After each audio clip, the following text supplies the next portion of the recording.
Mythology, Part 4. In this Bible passage, I read that. A person wanting to understand the Western world must understand the Greek culture. Paul and his missionary companions knew the Greek language and the culture when they began their missionary journeys. At that time, the Greek culture, then referred to as the Hellenistic culture, far more than Roman, Jewish, or Egyptian cultures, permeated the known world. Without knowledge of things Greek, Paul could not have evangelized Athens, Corinth, or even other Greek cities. Since we are not evangelizing the ancient world, can we then dispense with the beliefs common to the Greeks? Knowledge of some ancient cultures can be left to specialists or confined to the museum, but not the pervasive Greek culture. As often noted, although Rome conquered Greece, Greece conquered Rome in terms of culture. The Greek cultural presence continued as Christianity spread throughout Europe. During the early Christian era and then into the medieval era, many aspects of Greek civilization were salvaged from the past.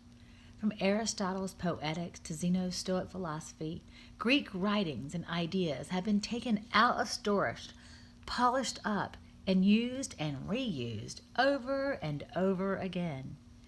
You cannot understand the Church Fathers without having some understanding of Greek ideas. Augustine's Confessions, his spiritual autobiography, reveals his experiences with the varieties of Greek thought before his conversion to Christ. Even after his conversion, he never completely removed all Greek ideas from his theology. All studies of philosophy begin with the Greek philosophers, notably Plato and Aristotle. Greek poet and dramatic literature provides the genres and models for all subsequent literary forms. The four forms listed in Aristotle's Poetics are lyric, tragedy, comic, and epic, and they're still the major classifications of literature. And the canon of Western literature is drenched with mythological names, references, and reused plots. We can benefit from learning from the Greeks without succumbing to the temptation to offer sacrifices to the gods of Mount Olympus. Horrible weapons once used on battlefields became objects for our education and entertainment in museums. The Greek gods and goddesses may have inspired awe and fear at one time, notwithstanding their foolish and wicked behavior, but to us, their human-like weaknesses and foibles reduce them to a pitiful or laughable characters.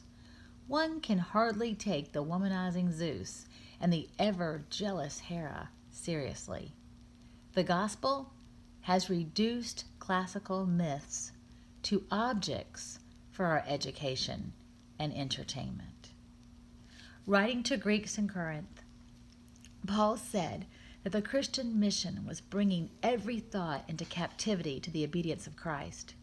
The Greek culture has now long been a prisoner of war held by Christendom. The myths are ours to read and enjoy. We can learn by comparing and contrasting mythology with Christianity. A recurring theme in classical literature is the interaction of the world of the gods and goddesses with mankind. Classical mythology and biblical narratives are similar. Neither the Bible nor the myths are secular. Louise Cowan has noted that one of the defining characteristics of epic literature is the penetration of the veil separating the human from the divine. Human characters in Greek stories know they must supplicate the gods, and that challenging a god usually results in severe judgment. Arachne was turned into a spider because she challenged Minerva. The Bible narratives are also stories of people who walked faithfully with God or who, in their rebellion, faced the judgment of God. The great difference between Christianity and Greek mythology is in the object of their worship. The God of the Bible is righteous and holy, and his word commands righteousness. The Greek gods are notoriously devious, wicked, capricious. The gods might notice if sacrifices are made to them, but humans cannot have trust in the gods' approval. There is nothing like consequential promises from gods and mortals among the Greeks. Oh, I'm sorry, there's nothing like covenantal promises between the gods and the mortals among the Greeks. There is covenantal promises with the one true God and his people. At the heart of the Greek worldview is their conception of the universe and creation. As Hamilton notes, the Greeks did not believe that the gods created the universe. It was the other way around. The universe created the gods, they believed. With this warped error as a starting point, Greek myths could never proclaim a meaningful or moral universe. All moral and philosophical errors, in fact, grow out of disregarding God's creation of the world. Mankind, according to the Greeks, is a product of the same creative processes of the God. Divine beings are more powerful and beautiful than humans. Moreover, they possess immortality, which is a great difference between the divinities and the mortals. Mortality is the source of tension and conflict for Achilles in the Iliad. His mother is a divine being, but because he had a human father, Achilles is doomed to mortality. His only hope is for the earthly glory, which brings little consolation after you're dead. In the play Amides, Apollo says, "Once a man has died, the dust has soaked up his blood. There is no resurrection." The idea of eternal life was so foreign to the Greeks that they thought Paul was preaching two divinities named Jesus and the resurrection, respectively, in the account given in Acts 17. Not only is the afterlife without hope, this life is without real freedom of choice or options for the Greeks. For the Greeks, fate is inevitable, and the afterlife is not a happy place. Even the Olympians cannot change the three fates' power over life. Neither Thetis nor Zeus can change Achilles' fate or the ultimate outcome of the Trojan War. Unlike the biblical doctrine of predestination, there is not a covenantal purpose and goal to each person's fate in Greek mythology. The Greeks cannot say, as Paul did in Romans 8:28, that all things work together for the good of those who love God, who are called according to his purposes. Greeks assumed that they were hellbound, and they were right, having not even the concept of grace, salvation, or joyous everlasting life.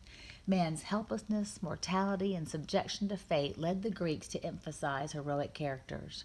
Greek heroes battled against other men, forces of nature, sometimes gods and goddesses, and against fate itself.